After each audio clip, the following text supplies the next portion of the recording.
regime estão no artigo 1659, 1658 e 1659. Porque o 1659 trata da exclusão da comunhão parcial de bens. O que é esta tal exclusão? Vejam só, meus amigos.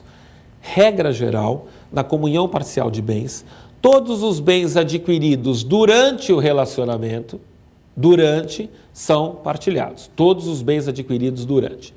Exceções, aí vem o 1659. E o 1659 é claro no inciso 1º ao dizer que excluem-se desta comunhão os bens que cada cônjuge possuir ao casar, então são os aquestos, ou os que lhe sobrevierem na constância do casamento por doação ou sucessão e os subrogados em seu lugar. Então aí está a resposta. Na união estável, o que a pessoa já tinha antes da relação, não partilha.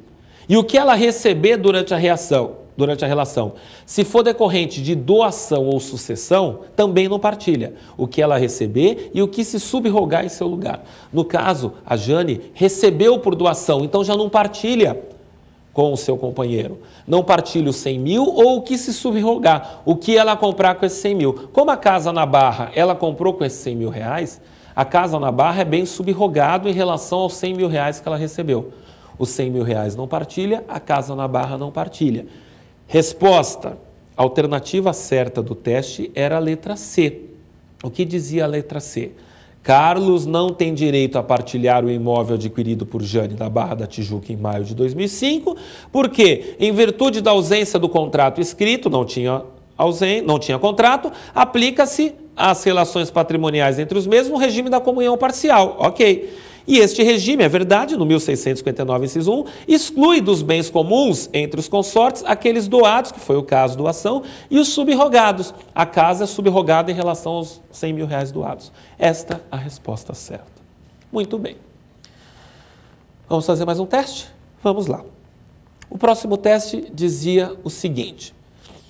É incorreto afirmar que, alternativa A união estável entre o homem e a mulher configura-se na convivência pública, contínua e duradoura, e estabelecida com o objetivo de constituição de família? Alternativa B. Os conviventes devem cumprir com os deveres recíprocos de lealdade, respeito e assistência, e com os deveres de guarda, sustento e educação dos filhos? Alternativa C. Pode conviver em união estável a pessoa casada que já se encontra separada de fato ou judicialmente? E alternativa D. Os direitos patrimoniais dos conviventes não podem ser regulados por contrato escrito, mas tão somente por lei? Pois bem, meus amigos, vamos buscar a alternativa incorreta entre estas. Vamos analisar uma por uma. A primeira alternativa está absolutamente correta. Ela quase que reproduz o que está no artigo 1723 do Código Civil.